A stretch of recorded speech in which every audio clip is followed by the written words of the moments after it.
Hi friends, good morning to everyone. Welcome to our videos.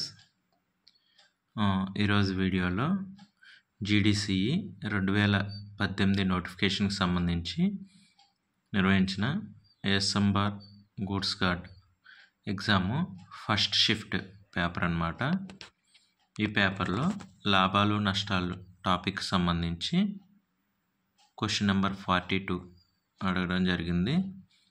ఆ question ఏంటి, దాని simplification ఏంటో ఈ వీడియోలో తెలుసుకుందాం. వీడియోలోకి వెళ్ళిపోతే క్వశ్చన్ నెంబర్ 42. ఒక వస్తువుపై వరుసగా 10% మరియు 20% రాయితీలు ఇచ్చిన తర్వాత దాని అమ్మకపు ధర 1620 రూపాయలకు చేరింది. ఆ కొనుగోలు ధర ముద్రిత ధరలో 50% ఉంటే కొనుగోలు ధర ఎంత అని చెప్పేసి అడుగుతున్నారనమాట. ఇక్కడ చూడగానే అర్థమవుతుంది కదా, మనకి అమ్మకం ధర ఎంతో, అసలు అమ్మకపు ధర ఎంతో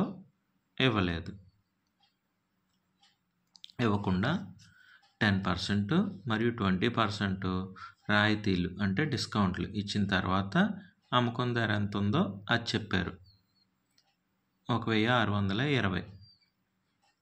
సో దీన్ని బట్టి మనం అసలు అమ్మకపు ధర ఎంతో కనుక్కున్న తర్వాత కొనుగోలు ధర ఆ అసలు అమ్మకపు ధర విలువలో 50% ఉంటే కొనుగోలు ధర ఎంత అని చెప్పేసి అడిగారనమాట.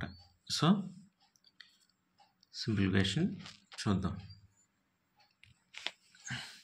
ఏమన్నారు, ఒక వస్తువుపై వరుసగా 10% మరియు 20% డిస్కౌంట్ ఇచ్చిన తర్వాత అమ్మకం ధర 1620 రూపాయలు అన్నారు. ఫస్ట్ 10% డిస్కౌంట్ ఇచ్చారనుకుందాం. ఫస్ట్ 10% డిస్కౌంట్ ఇచ్చినప్పుడు ఈ 1620 అనుకుంటే 100% వాల్యూ ఎంత? సో 100% వాల్యూ ఎక్స్ అనుకుంటే ఈ రెండింటిని క్రాస్ మల్టిప్లికేషన్ చేస్తే ఎక్స్ వాల్యూ తెలుస్తుంది. సో 90% వాల్యూ 1620 అయితే 100% వాల్యూ ఎంత? X. Cross multiplication X equals to 1620 into 100 divided by 90. 0 cancel. 16200 divided by 9. Simplification చేస్తే 1800 టైమ్స్కి క్యాన్సిల్ అవుతుంది అనమాట.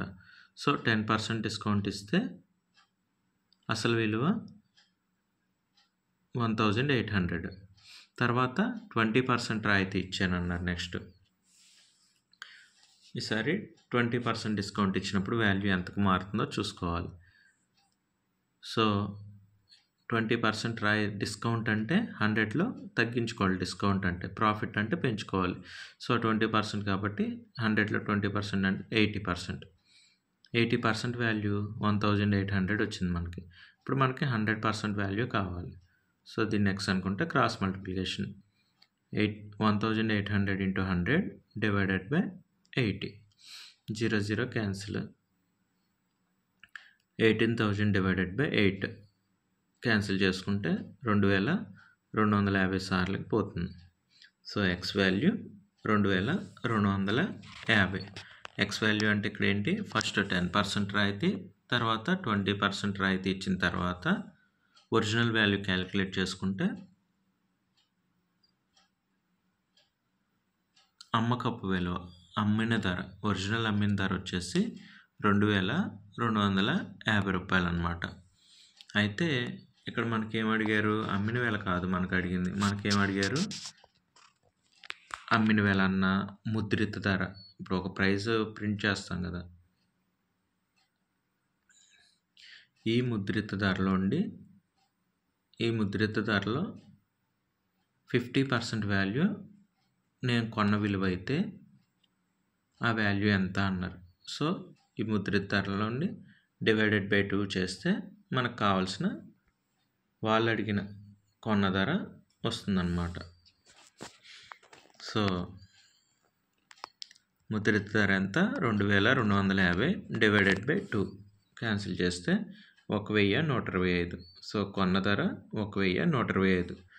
1125 రూపాయలకు కొని ఆ డిస్కౌంట్లు ఇచ్చి 1125 రూపాయలకు కొని 2250 రూపాయలకి అమ్మాలి. ఆ 2250 రూపాయల్లో కూడా డిస్కౌంట్స్ ఇచ్చుకుంటూ వెళ్ళారనమాట. వాళ్ళకి సేల్ అవ్వడం కోసం ఒక 10% డిస్కౌంట్ ఇచ్చి 20% డిస్కౌంట్ ఇచ్చారు వరుసగా.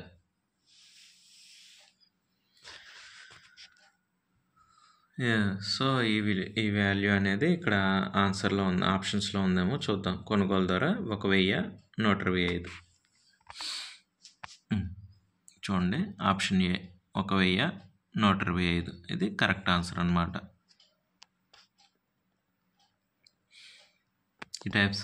ఈ టైప్ ప్రాబ్లం ఆల్రెడీ చూసాం కదా షిఫ్ట్ 2 ఎగ్జామ్లో. సో అలా ఆ టైప్లోనే ఇచ్చారనమాట. షిఫ్ట్ 1లో ఇచ్చిన టైపే షిఫ్ట్ 2లో కూడా ఇచ్చారు. 10% 20% డిస్కౌంట్ ఇచ్చిన తర్వాత 1620 రూపాయలు అన్నారు. అయితే అసలు అమ్మిన ధరలో సగం ధర కొనుగోలు ధర అయితే ఆ విలువ ఎంత అన్నారు. సో ఫస్ట్ 10%కి చేసుకున్నాము వాళ్ళు ఇచ్చిన అమౌంట్లో ఉండి, తర్వాత 20%కి చేసుకున్నాము. ఫైనల్గా వచ్చిన వాల్యూలో ఉండి డివైడెడ్ బై 2 చేస్తే మనకు కావాల్సిన సొల్యూషన్ అనేది వచ్చిందనమాట. ఓకే ఫ్రెండ్స్, నెక్స్ట్ ఇంకొక ప్రాబ్లము, దాని సొల్యూషను నెక్స్ట్ వీడియోలో చూద్దాము. Always be happy. Bye friends.